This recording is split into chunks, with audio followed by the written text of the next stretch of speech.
Sometimes we need a slow morning as a mom. As I gear up for my kids going back to school soon, I really wanted to savor these last few opportunities to have a slow morning where I'm not getting sucked into the stress of getting everyone out the door. So, beautiful mama, no matter what season you're in, I hope you can create the opportunity for yourself to have a slow morning. It really is a gift when you allow yourself the time to do whatever it is that you're wanting to do.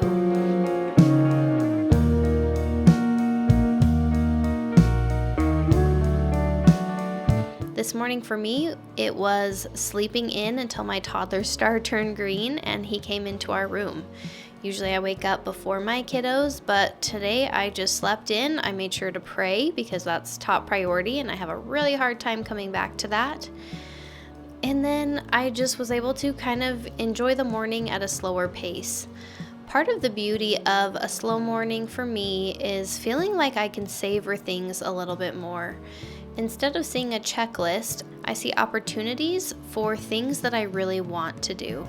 Even a simple thing like opening the curtains, seeing what the kids are up to out in the living room, and spending time in the kitchen, for me, are things that I would really genuinely choose to do with my time.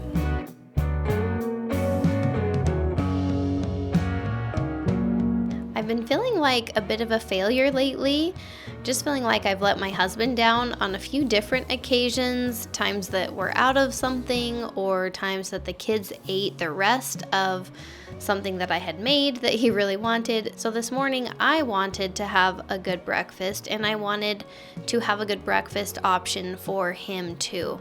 So what I decided to make for this morning was what we call a Pannkuchen, which is a German pancake.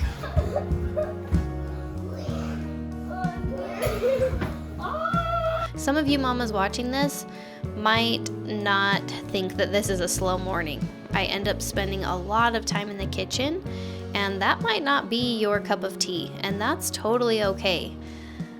We get to decide the things that fill us up, and we get to decide what we choose to spend our time on.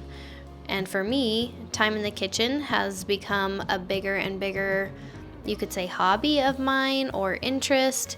I just really do enjoy it. And as my kids are getting a little bit older, I'm finding that it's a little bit easier to do this. There's still a lot of chaos happening in the background a lot of the time, but I feel like I can give more of my time and energy to the kitchen, and mostly because I'm prioritizing that. I'm recognizing that it is actually a form of taking care of myself to spend that time in the kitchen. I would love for you to just think for a minute what something might be for you. It might be something new, or it might be something that you just never seem to have the time to do, but something that really interests you and really excites you and has you feeling motivated to do. I do have a sourdough starter, so periodically I am making my loaves of bread. I will make English muffins and bagels and all kinds of just baked goods that for me is just really rewarding and really fun. I enjoy feeling like I'm feeding my family good food. There's just a lot about it that I really do enjoy. And so as I put more of that into my days, it's very fulfilling. Now, I will say, if I do spend too much time in the kitchen, it is very exhausting to me. My legs and feet are really tired by the end of the day. I can tell if I have spent too much time in the kitchen for me and just my own sake, if it just really takes everything out of me. Because for me, that misses the mark. I don't want something that is really enjoyable and fun to me to become just a really big chore and task. I want to try to be enjoying it. So I'm experimenting, finding the sweet spot and finding that balance. I've been talking about balance as far as rest and how we schedule our time. I'll link some of those videos because I think you might find them really helpful if you're trying to strike that balance.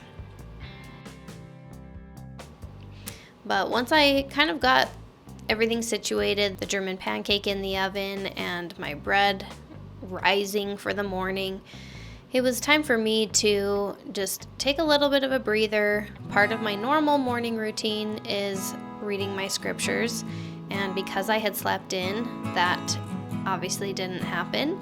So I just decided all the kids were downstairs playing, and I decided to just come into the living room. Of course, it needs a little bit of squaring away because the kids have been awake for a little bit of time by now.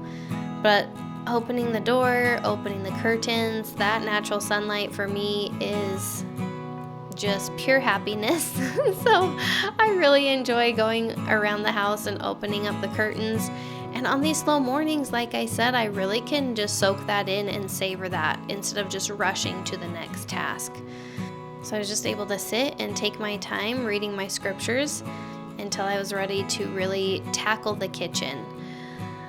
Even on a slow morning, I want to do myself a favor and be cleaning up as I go and helping the house feel manageable at every point in the day. So unloading the dishwasher, loading it up with the dirty dishes, that's always going to be smart for me to do for myself. Isn't that so cool? I love seeing how puffy it gets. We enjoy berries on our German pancakes, so I went ahead and washed and cut some strawberries and rinsed the blueberries, put them in a nice big bowl. I don't always do this for sure, but my soul was just needing this today. I was wanting to feel like I had really achieved something, that I had something good to show for my efforts, and that can be a really big boost for us. We might feel like we're doing it for our family and we're cooking food for our family, but what if we decided that we're actually doing it for ourselves? That's kind of the point I've gotten to as far as food goes. I cook because I want home cooked meals. I spend time in the kitchen because I enjoy it. And yes, I do feel responsible for feeding my family, but I could make it really easy on myself. Like, I could lower the bar a ton and have more store-bought things or have more freezer meals. There are a lot of options that would be totally fine. And I really feel happy and good cooking for my family. That actually brings me joy and brings purpose into my days. This is the perfect image of what a slow morning looks like for us, where we can actually just sit, enjoy each other's company while we eat our breakfast together. Our two older kids came later on, and we all five were just kind of hanging out and eating, and it really was just so nice. And then, of course, we were ready to send my husband off to work. I really do just want to give you permission to have a slow morning. It is okay, and I would argue very healthy, for us to have a slow morning as a mom every once in a while, or maybe it's every weekend, whatever works for you. I know moms who take turns with their husbands. They sleep in a certain day, their husband sleeps in a different day. We can totally create opportunities for ourselves to feel like we can have a slower morning. It's good for our souls. It's good for us to have the right priorities. It's good for us to enjoy and savor the things that are just in our normal everyday life. We can get really caught up in rushing and hustling and busyness.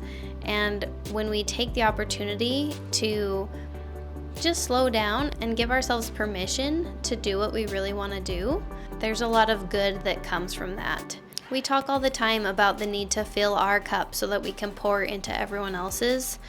A slow morning is a great way to do this. Allow yourself to take your time on your morning tasks. Allow yourself to Maybe enjoy something that feels luxurious because you don't normally take the time to do that. Any way that you can take care of yourself and show yourself that you matter, take that opportunity. I hope you enjoy the rest of your summer, and I will see you very soon.